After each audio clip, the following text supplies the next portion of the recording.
Adverb का जो video चल रहा था उसके लास्ट में कहीं कुछ छोटा मोटा टॉपिक पेंडिंग से चल रहा था, तो मैंने छोटा सा एक और वीडियो बना दिया है।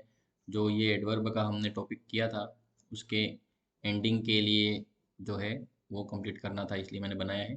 तो इसको आप थोड़ा सा बचा हुआ है 5 मिनट के लिए देख लो, तो आपका कन्फ्यूज़न दूर हो जाएगा। यहाँ तक हमने पहले देखा था कि अब इसको हम जमाएंगे कि सिर्फ अमित मिलना चाहता है, फिर बताया था कि सिर्फ मिलना ही चाहता है, फिर बताया था कि सिर्फ तुमसे मिलना चाहता है। तो मेयरली का उपयोग जिस जिस जगह पे किया है उस आधार पे लाइन का अर्थ बदल जाता है। अमित सिर्फ तुमसे मिलना चाहता है, अमित ही सिर्फ तुमसे मिलना चाहता है, अमित के अलावा और कोई नहीं। दूसरी लाइन में मतलब निकल रहा है कि अमित तुमसे सिर्फ मिलना चाहता है, मिलने के अलावा कुछ और नहीं चाहता है। तीसरे में मतलब निकल रहा है कि अमित तुमसे मिलना चाहता है, सिर्फ तुम, तुम्हारे अलावा कोई नहीं। तो मेयरली का उपयोग जिसके पहले हो रहा है मीनिंग उसके आधार पे निकल रहा है।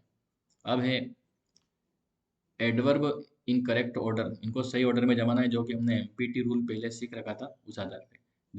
दे went to school, they went to school, और फिर आएगा इन द इवनिंग, वे स्कूल गए, शाम को गए। तो मैनर, प्लेस और टाइम, मैनर है ही नहीं इसमें तो फिर प्लेस आ जाएगा और फिर टाइम आ जाएगा। They went to school in the evening. अगला है अनुज केम, अनुज आया, अब ये मैनर हो गया। Gladly, Anuj came gladly, manner, फिर प्लेस, प्लेस हियर, ये प्लेस हो गया, और फिर लास्ट में आ गया time. Anuj came gladly here last week, Anuj आया खुशी खुशी यहाँ पर पिछले हफ्ते। Anuj came gladly here last week.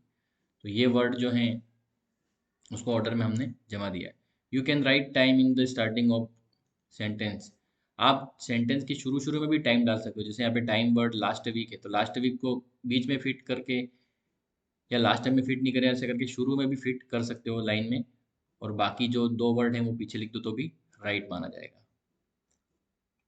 आप चाहे तो समय को सेंटेंस के शुरू में भी जोड़ सकते हो। अदर टाइप ऑफ एडवर्ब, दूसरे तरह के एडवर्ब क्या है? Show me the place where she left you, मुझे वह जगह बताओ जहाँ पर वह तुमको छोड़कर चली गई थी। तो वेयर शी लेफ्ट यू, ये पूरा एक एडवर्ब है और ये रिलेटिव एडवर्ब है, क्योंकि डब्ल्यू एच वर्ड अगर बीच में फिट हो जाते हैं तो वो रिलेटिव प्रोनाउन और रिलेटिव एडवर्ब की तरह काम करते हैं। तो यहाँ पे पूरा रिलेटिव एडवर्ब हो गया। एडवर्ब किसको बोलते हैं हमको पहले से ही पता है कि किसी भी एक्शन के अंदर कोई भी मॉडिफिकेशन करने के लिए काम में लिया जाने वाला शब्द या ग्रुप ऑफ वर्ड्स या कोई सेंटेंस। तो वेयर रिलेटिव प्रोनाउन की तरह काम कर रहा है इस सेंटेंस में। वैसे ही कोई और डब्ल्यू एच वर्ड भी इसमें आ सकते हैं और सेंटेंस के मीनिंग में कुछ और चीज जोड़ सकते हैं। How do you go there, तुम वहां पर कैसे जाते हो। How do you go there, तुम वहां पे कैसे जाते हो। तो हाउ से अगर क्वेश्चन पूछ लिया है और एक्शन के बारे में क्वेश्चन है तो इंट्रोगेटिव एडवर्ब कहलाएगा। तो ये ही डब्ल्यू एच वर्ड अगर बीच में लगता है और कोई क्वेश्चन नहीं बनाता है तो वो रिलेटिव एडवर्ब के रूप में काम करता है। लेकिन अगर डब्ल्यू एच वर्ड सेंटेंस की स्टार्टिंग में लगकर अगर क्वेश्चन बना देता है तो वो इंट्रोगेटिव एडवर्ब कहलाता है।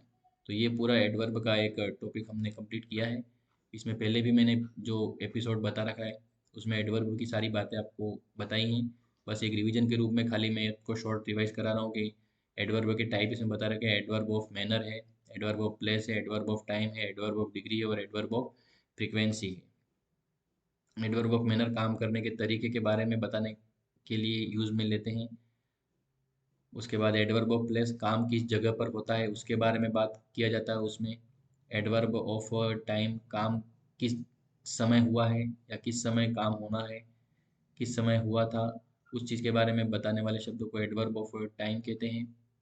एडवर्ब ऑफ डिग्री, काम कितनी मात्रा में हुआ, हाउ मच, उसको एडवर्ब ऑफ डिग्री से शो किया जाता है। एडवर्ब ऑफ फ्रीक्वेंसी, काम कितनी बार हुआ उसको बताने के लिए एडवर्ब ऑफ फ्रीक्वेंसी का यूज होता है।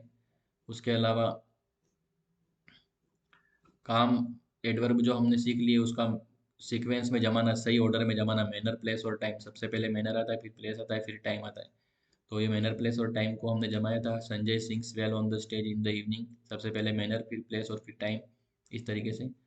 और लास्ट में हमने बताया था कि एडवर्ब का जो प्लेस होता है उससे भी सेंटेंस का मीनिंग बदल जाता है, इसलिए एडवर्ब को जिस जगह पे लगा रहे हो तो मीनिंग भी उस आधार पे ही निकलेगा। मेयरली का एग्जांपल दिया था, यहाँ पे सब्जेक्ट के पहले लगाया तो अलग मीनिंग, फिर एक एक्शन के पहले लगाया तो अलग मीनिंग, और ऑब्जेक्ट के पहले लगाया तो कुछ अलग मीनिंग बन रहा था।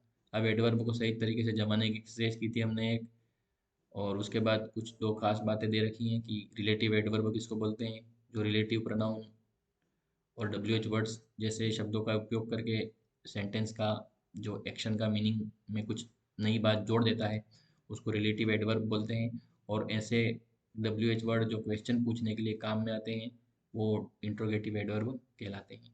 तो फ्रेंड्स, अभी ये वीडियो फिनिश करते हैं।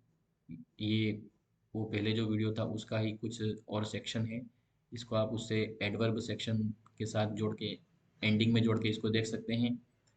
सो take care, goodbye, and think good for all. And we will meet in another video. Thank you for watching.